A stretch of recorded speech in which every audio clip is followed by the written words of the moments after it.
and student, welcome back to my channel. So this is a chapter number 4 of class 8 industries. Economics का chapter है industries. तो चलिए start करते हैं. इस chapter में क्या है देखते हैं. Have you ever given a thoughts to the fact that the notebook you use for writing has come to you after a long process?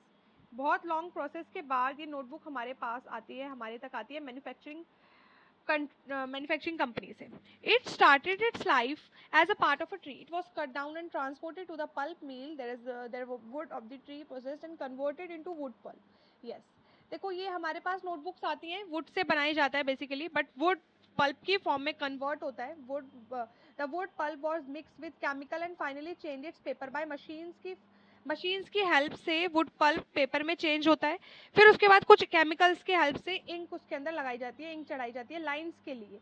The pages were now ready. जो pages हैं वो ready हो जाते हैं market में cell करने के लिए. बुक एक पूरी प्रॉपर बुक बन जाती है और वो फिर हमारे हाथों में मतलब हमारे तक आ जाती है.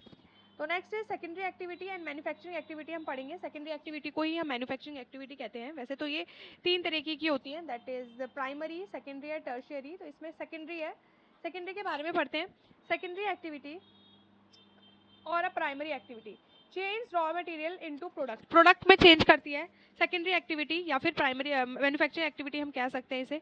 ये रॉ मटेरियल को प्रोडक्ट्स में चेंज करती है, एक वैल्यू बनाती है. जैसे कि पेपर बनाने के लिए वुड का यूज हुआ तो वुड एक रॉ मटेरियल है और जो फिनिश्ड गुड्स है वो पेपर है, मतलब बुक है एक.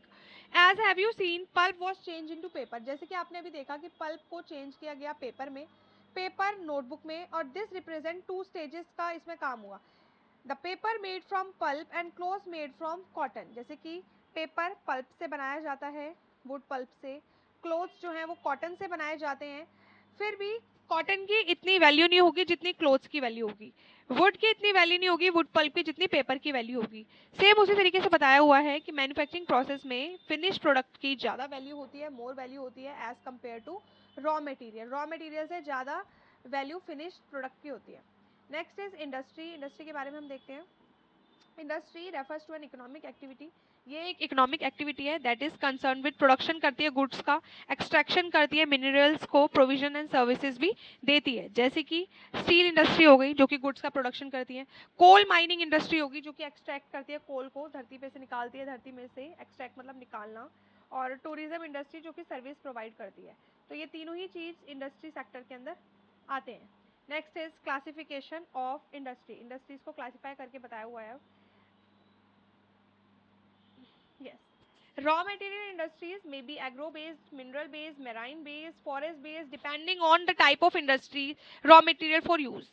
देखो रॉ मटेरियल इंडस्ट्री बेस्ड होती है एग्रो बेस्ड. अभी इसी के बारे में हम बारी बारी से पढ़ेंगे कि एग्रो बेस्ड क्या होता है, mineral, marine, forest based industries क्या होती हैं. तो सबसे पहले ये सभी रॉ बेस्ड इंडस्ट्रीज हैं. तो सबसे पहले हम एग्रो बेस्ड इंडस्ट्री के बारे में पढ़ते हैं. Agro based industry use plants and animal based product. Agro based industries plants और एनिमल के प्रोडक्ट को यूज करके रॉ मटेरियल बनाती है. For example food processing, vegetable oil हो गया, कॉटन टेक्सटाइल हो गया, डेयरी प्रोडक्ट्स हो गए, लेदर इंडस्ट्रीज हो गई जो जो एनिमल्स की स्किन से कुछ प्रिपेयर करे, तो वो एग्रो बेस्ड इंडस्ट्रीज के अंदर आता है. Next is mineral based industries. Mineral based industries हमारा प्राइमरी इंडस्ट्री है जो मिनरल ओर्स का यूज करके रॉ मटेरियल बनाते हैं. The product of these industries feed the other industries. हाँ, इन इंडस्ट्रीज में कुछ बनाया जाता है और इनका जो प्रोडक्ट होता है वो दूसरी इंडस्ट्रीज का रॉ मटेरियल के काम आता है. दूसरी इंडस्ट्रीज में रॉ मटेरियल के काम आता है इनका प्रोडक्ट.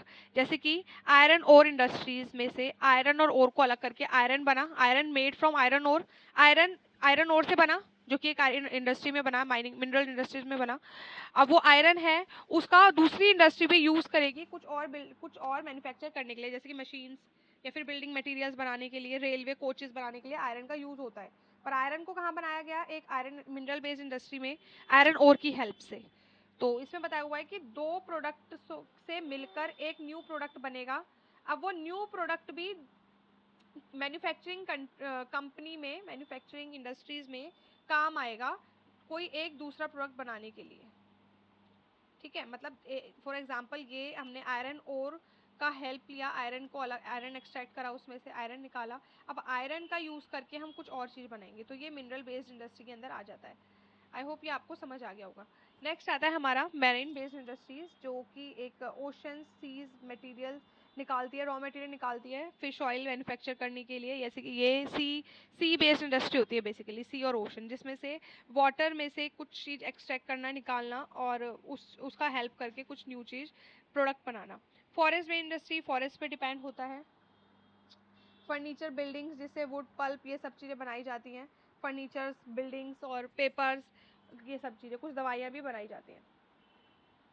नेक्स्ट साइज डिपेंड करता है, हम अब ये सारी इंडस्ट्रीज जो होती हैं बेसिकली साइज पे भी डिपेंड करता है।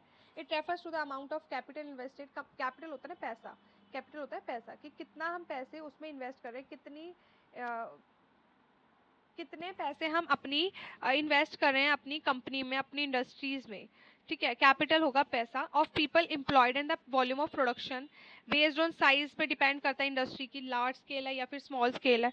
स्मॉल स्केल इंडस्ट्री छोटे लेवल पे होती है, घर में भी ओपन हो जाती है, घर में जैसे कोई चीज़ मैन्युफैक्चर हो रही है। कॉटेज और household industries are a type, जैसे कॉटेज और हाउस होल्ड, अपने घर पे कोई इंडस्ट्री बना ली छोटे से उसमें, है ना। और स्मॉल स्केल इंडस्ट्री, इसमें प्रोडक्ट बना लिया घर पे ही, मैन्युफैक्चर करा घर पे, आर्टिसंस मतलब कुछ अपने आर्ट से, जैसे कि बास्केट वीविंग कर लिया, पॉटरी या फिर अदर हैंडीक्राफ्ट्स के कुछ एग्जाम्पल, कॉटेज इंडस्ट्रीज के कुछ एग्जाम्पल हैं। Small that produce large volumes of product. Investment of capital is higher and technology is used to superior. देखो लार्ज स्केल इंडस्ट्री के से डिफरेंस बताया हुआ है कि लार्ज स्केल इंडस्ट्री में कैपिटल भी ज़्यादा होता है, टेक्नोलॉजी भी यूज़ की जाती है और थोड़ी बड़े लैंड होना चाहिए वहाँ के लिए, है ना। तो ये सारी चीज़ें बताई हुई है, ये डिफरेंस है स्मॉल स्केल और लार्ज स्केल इंडस्ट्री का। नाउ ऑनरशिप की बात आती है। Ownership industries can be classified into sectors. Ownership, अब ये होता है कि किसी की खुद की है, कोई किसी और कोई गवर्नमेंट सेक्टर के अंदर आ जाता है, कोई ऐसा है कि कोऑपरेटिव सेक्टर में आता है, और कोई है जॉइंट सेक्टर, जो दो लोग मिलके इंडस्ट्री चला रहे हो। तो आई होप ये आपको समझ आ गया होगा। इसके बारे में हम नेक्स्ट क्लास में कंटिन्यू करते हैं, तब तक के लिए do like share and subscribe.